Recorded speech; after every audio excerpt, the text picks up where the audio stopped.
喂，头发。行，我知道了。这样，你们先送去做那个 DNA 检测。好，韩队，检验科说在猪肉铺捡到几根长头发，我怀疑是失踪那个小女孩的，已经让他们送去做 DNA 检测了。好。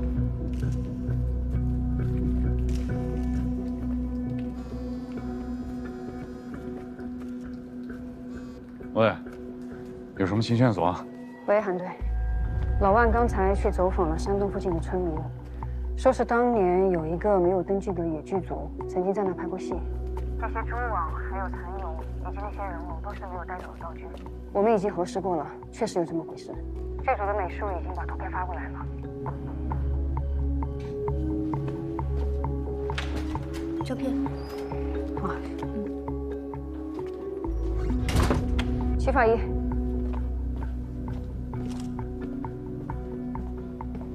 剧组发过来的照片。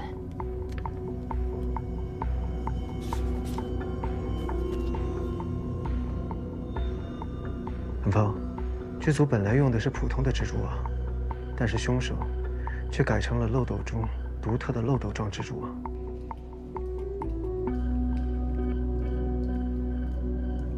这个叫做漏斗蛛。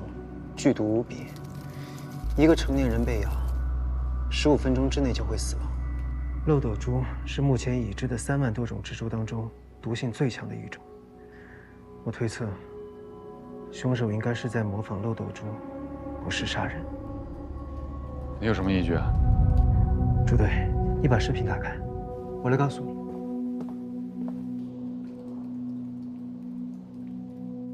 你看这里。 这2个针孔是平行的，针孔附近的皮肤组织都已经受到了损坏，这应该是被注射了生物神经毒素之后留下的痕迹。还有这里，这2个窗口，从口径来分析，应该是用 PVC 管一类的管状物体刺入体内所造成的。死者的内脏有被强盐酸溶解过的迹象，应该就是通过这2个创口注入到死者体内的。 这种手法，就是在模仿蜘蛛用口气扎入猎物体内，分泌消化酶，消化猎物内脏的进食方式。只不过凶手用强盐酸代替了消化酶。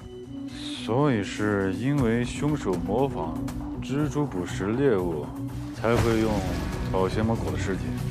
用保鲜膜和酒精包裹尸体，可以隔绝空气，起到防腐的作用。 虽然凶手是在模仿蜘蛛杀人，但是真正的死因并不是这些，而是在这里。你看到耳朵后面的针孔了吗？我在医科大学上解剖课的时候，学校为了让实验用的兔子死得没有那么痛苦，往往都会在它们的耳朵后面打空气针，造成静脉空栓。而这种手法对人也同样适用。凶手为什么这么做？ 人都已经杀了，为什么多此一举？蜘蛛毒和强盐酸还不够吗？从血液凝固的情况来看，凶手应该是先注入了神经毒素，但是死者并未死亡，所以他才又打了空气针。懂这种事的，应该有医学背景吧？目前一切都还只是推测，具体的还是要等毒理鉴定结果出来之后，才可以判断究竟是不是漏斗蛛的毒素。 现在那个女孩还在凶手手里，我们必须得找到她。安顿，这有线索。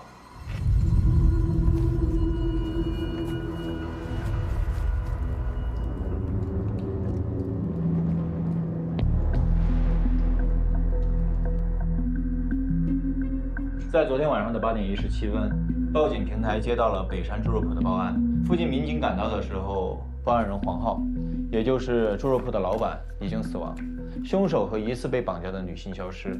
我们在附近的山洞里发现了一具女性的尸体，也就是残检里的死者。死者腹部有明显刀伤，深达子宫，造成子宫严重破损，疑似有仇视女性的倾向。死者的腹部上面还有一道死后留下的伤口，长大约20公分。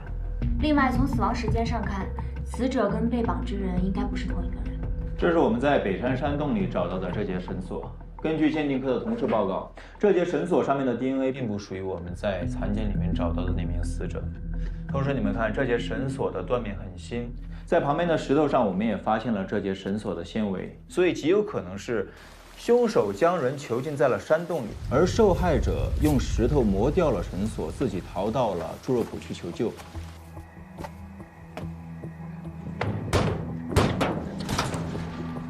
但是不幸的是，被凶手发现了，所以凶手就追到了猪肉铺，杀掉了猪肉铺的老板，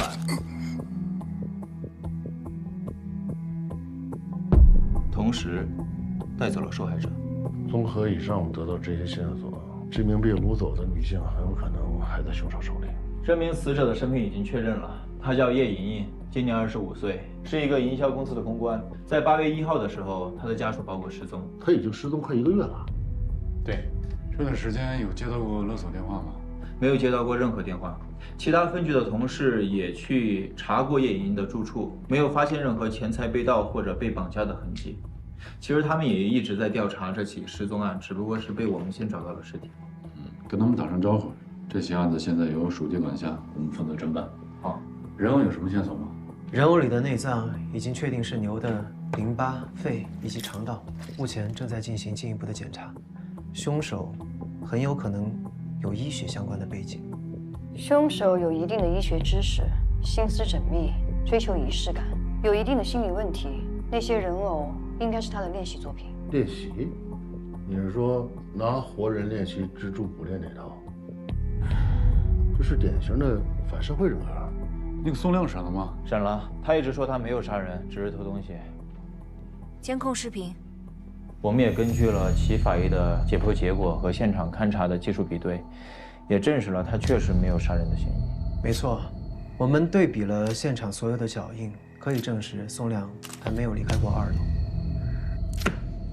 那也就是说，我们现在除了2名受害人，其他线索几乎为零。从案发到现在已经19小时了，我们现在还无法确定受害人是否还活着。我们发现死者的时候，手脚都是被捆绑住的，凶手应该先囚禁了死者一段时间，才下的杀手。还有机会。自然界中的生物往往都有自己独特的行为模式。如果凶手真的是在模仿蜘蛛杀人，那么他的囚禁行为以及犯案周期也应该有固定的模式。小心，这是我们在山洞当中找到的日历，8月1号这天做了标记，而8月1号正好是叶莹莹家属报案的时间。下一个标记的时间是在8月14号，中间正好相隔13天，正好符合我尸检之后得到的叶莹莹的死亡时间。如果圈代表绑架，叉代表杀人，那他8月17号又绑架了一个人，下一个杀人时间会是8月30号。如果你推断的没错的话，那我们剩下不到3天时间。我们不管想什么办法，必须要把他救出来。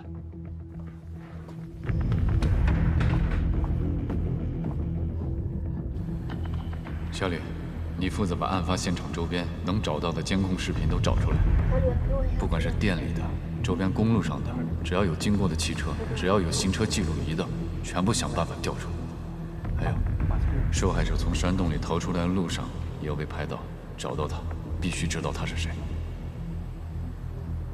老万，你再去现场，看看有没有更多当晚的目击者，把能问的都问了。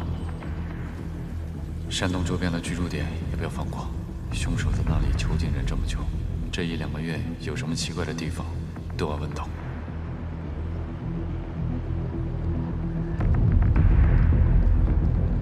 叶莹她平时上班状态怎么样？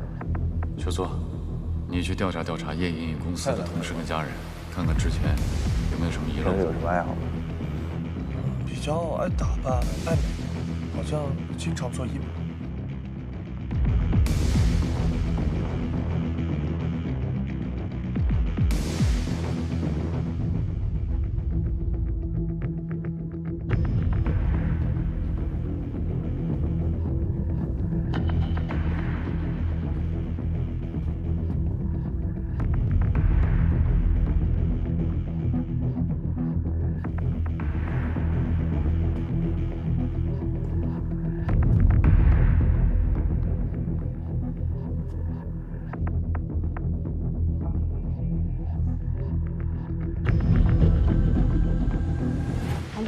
资料，那边肉铺比较偏僻，附近5里之外都没有监控，天黑之后就没有车经过了，所以交警那边也没有任何线索。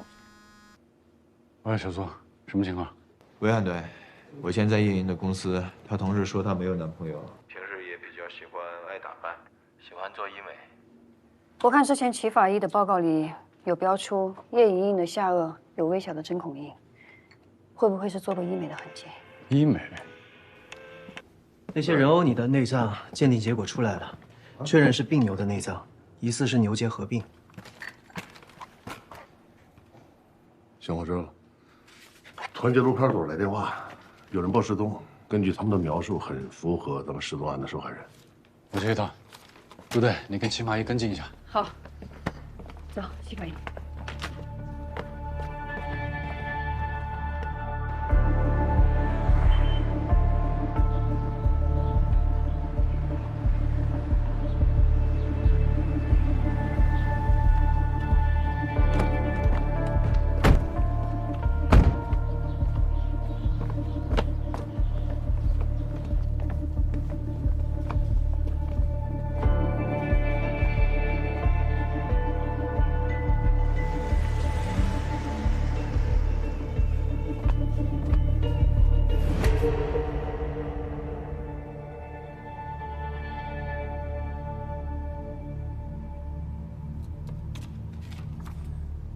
你女儿什么时候联系不上的？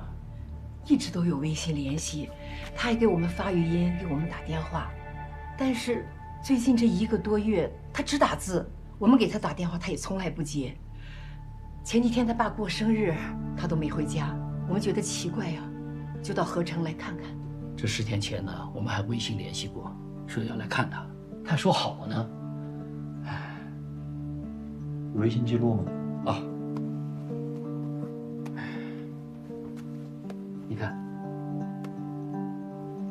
结果我们去他家也没有人，屋子里都落了一层的灰。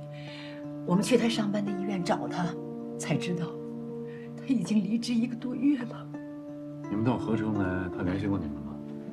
我们来了1个礼拜了，结果根本就没找到他，我们就来报警了。1个礼拜？对。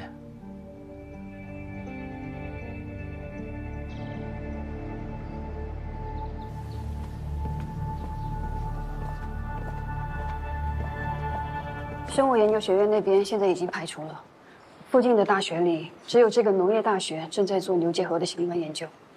省里已经很久没有爆发过牛结合并了，这一例可能只是个案。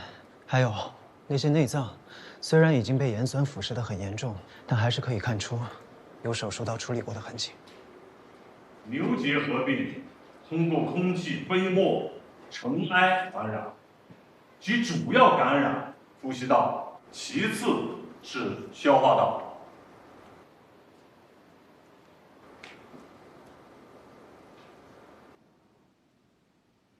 1个半月前，系里确实做了有关牛结合并的实验，但是我们的样本做完实验后都无害化处理了，不可能流传到外边去。那会不会有学生偷偷带出去呢？不可能。王教授，这是组织切片，麻烦您根据组织切片帮我们确认这型的结合杆菌是不是与你们实验所用的相同。还有参与这个实验的所有人员名单，也麻烦您给我们提供一下。你们的意思是怀疑这事儿跟学校有关？王教授，您知道学校里有没有人养蜘蛛？你女儿怕蜘蛛吗？蜘蛛？啊，蜘蛛。小七小时候最怕蜘蛛了，家里面有个小蜘蛛，她见了以后几天都不敢回屋休息的。这个问题跟我们小七失踪有关系吗？没有，没什么。行，我们问的差不多了，有什么消息通知你们。2位，请跟我去补充一下笔录。哎，这时间要得很长吗？小七的朋友还在下面等我们呢。朋友？哦，对了，是这样的，我们去小七家的时候呢，碰到了他，他非常热情的送我们过来的。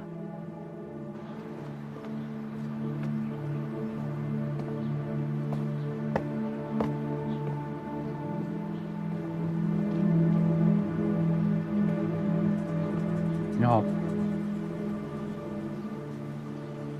不用了，谢谢。你是谢小琪的朋友？是。琪琪爸妈报案警了吗？你怎么不陪他们进去？你叫什么呀？我叫李淑婷，是琪琪的同事。有些话，我不好在他们爸妈面前说的。什么话？没告诉他们，琪琪其实是被开除的。为什么被开除？因为他兼职。兼个什么职？在医美诊所兼职。琪琪爸妈一直想让她回乡下嫁人，但是琪琪特别爱美，所以什么？她赚的钱都拿去做医美了。在医美诊所兼职也是因为员工价便宜一些。我以前在叶莹的公司，她同事说她没有男朋友，平时也比较喜欢爱打扮。叶莹莹的下颚有微小的针孔印，会不会是做过医美的痕迹？你刚才看到他爸妈了吧？农村人观念比较保守，这哪能接受自己女儿脸上一直动刀子啊？所以琪琪一直躲着他们俩。我估计琪琪根本就没消失。他兼职的诊所在什么地方？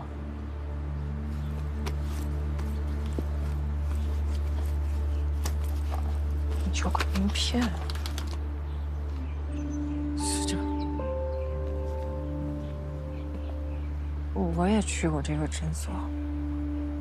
琪琪说，诊所虽然不合规，但是便宜。你们也不要过于的担心，我们肯定会尽力的去寻找，有什么问题跟我们沟通就行。好的，谢谢。苏阿姨，没事了吧？没事。那走。叔叔，你身体不好，我扶着你走。哎，留个电话，到时候过来做个笔录。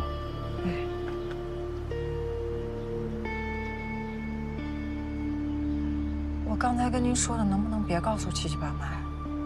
我怕琪琪回来生我气。行。我先走了。走吧，我帮你拿吧。啥呀？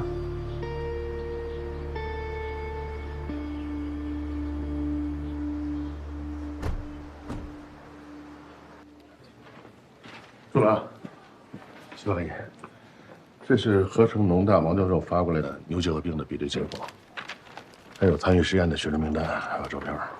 另外，王教授有充分的不在场证明，案发当晚他在家。确认了，就是他们做病毒实验流出来的，所以凶手很有可能就在这些参与实验的学生当中。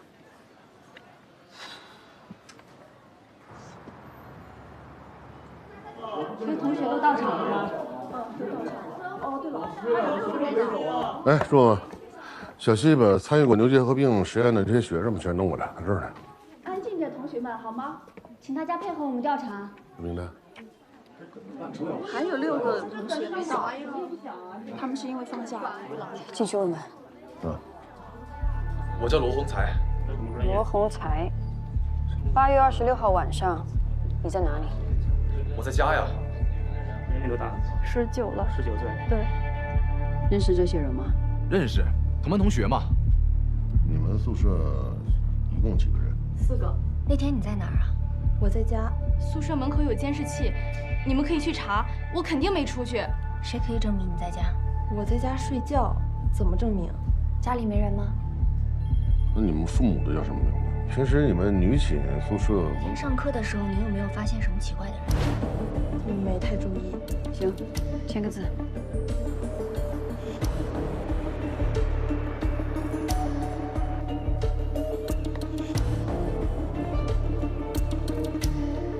诊所怎么开在这儿啊？黑诊所还给你挂个牌啊？进去小心点。好。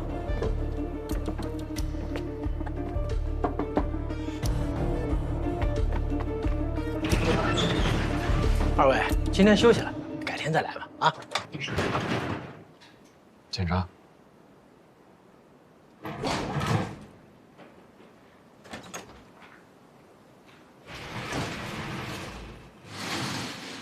你们有什么事儿啊？不是，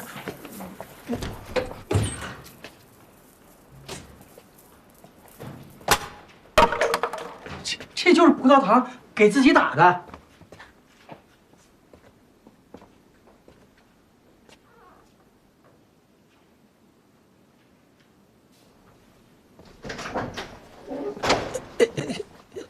警察同志，我。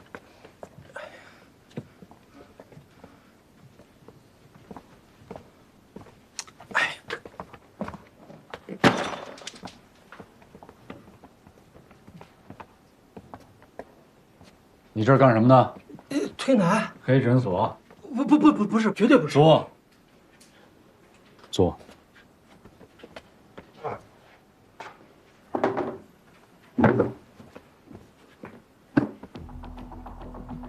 你这儿干什么呢？推拿。推拿这么多东西啊？行医证呢？拿出来瞧瞧。警察同志。我这就是做点小买卖，真没干过什么坏事儿。没干什么坏事儿，那就听我问问题。认识吗？不认识。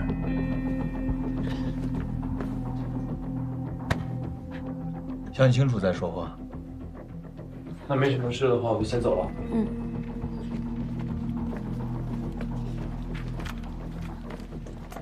入队。联系上的人都问过了，基本上都排除嫌疑了。还有几个人可能在外地，也可能在老家，我会继续联系的。好，我们时间不多了，尽快联系。嗯。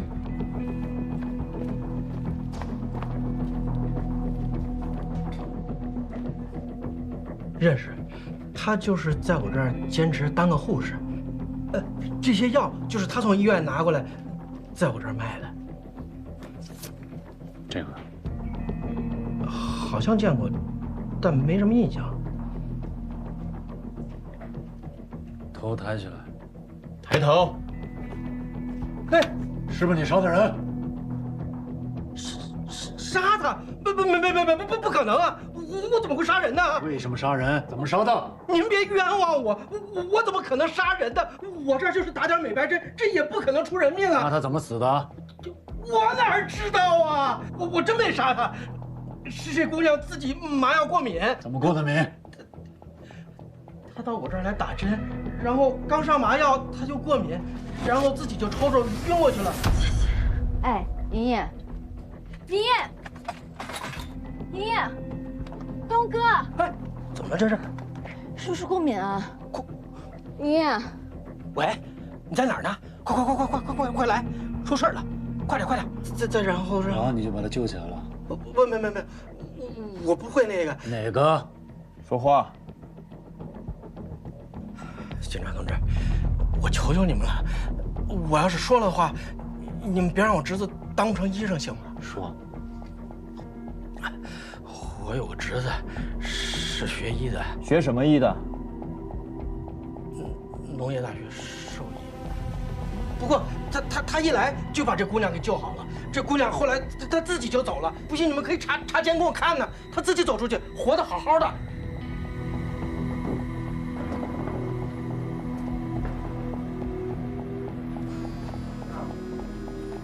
多问晚帮我送一下。喂，韩队。啊，陆队。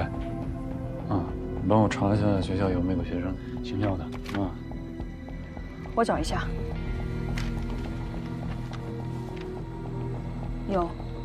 有一个姓廖的，叫廖云生。你侄子是叫廖云生吗？是。啊，抓了他，就是他。你们有谁问到了一个叫廖云生的学生？没有。我这也没有。廖云生。我这儿没有。没有。你侄子在哪儿呢？我也有段时间没联系他了，可能是回老家去了。他是在学校还是在哪儿？在外面租房子了吗？这孩子平时也不怎么跟我交流，就是有事儿的时候，我找他来，我真不知道。我说的是实话，我真的不知道。那就辛苦您的学生们了啊！感谢你们啊！别慢着走啊，好好学习。那咱们走了，走了。好嘞，时间也不早了。再见啊！同学，等一下，有没有人跟廖云生比较熟？有认识的吗？都不熟吗？廖云生，我熟。他住哪？吴家屯。吴家屯。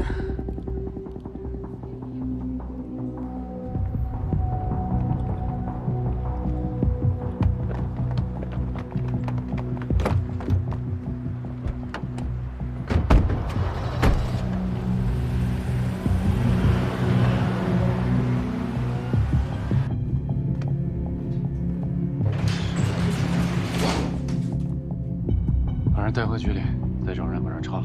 没问题。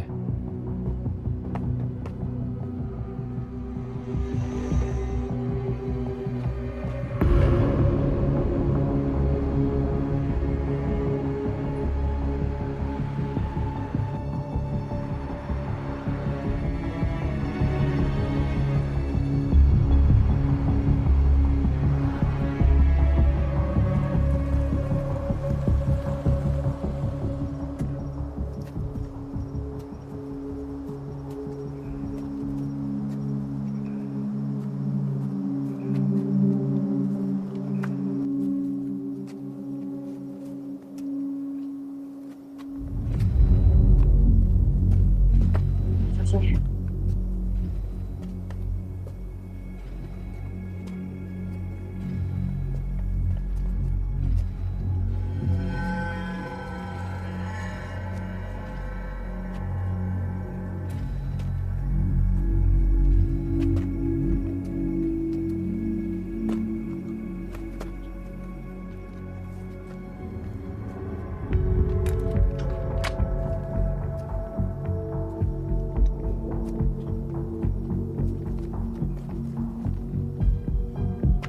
应该就这儿。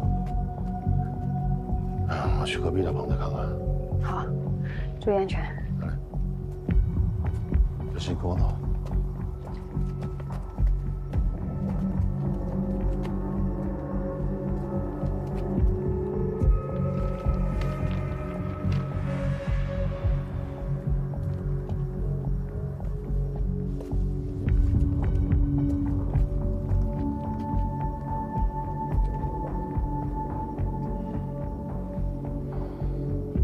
这里的蜘蛛都没有露得出。韩队，你看，这是叶莹莹，第一个受害者。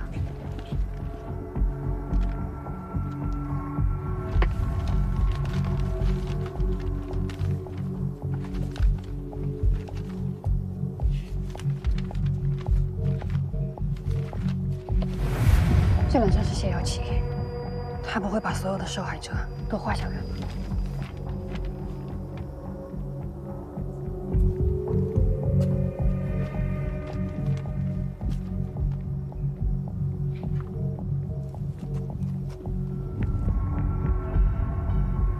这个是谁？不会还有第三个受害者吧？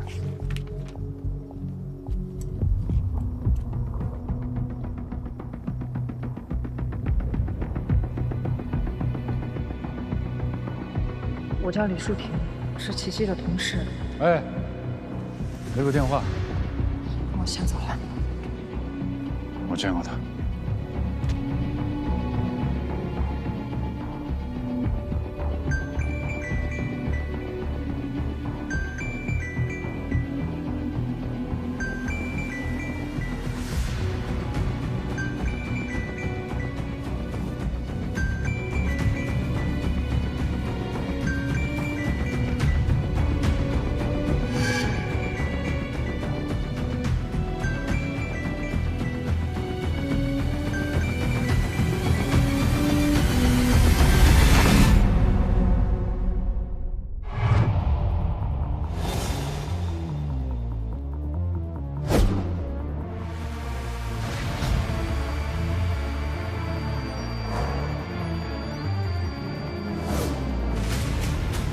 种种证据都指向廖云生，现在就是本案最大的嫌疑人。你知不知道有一种人，他们会幻想自己是某种动物？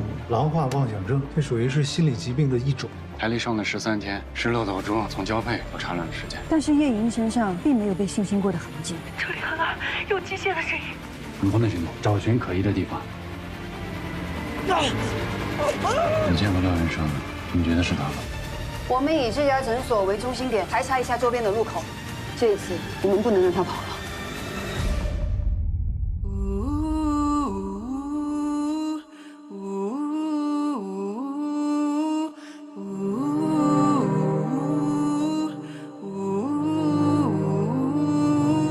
灵魂为何斑驳？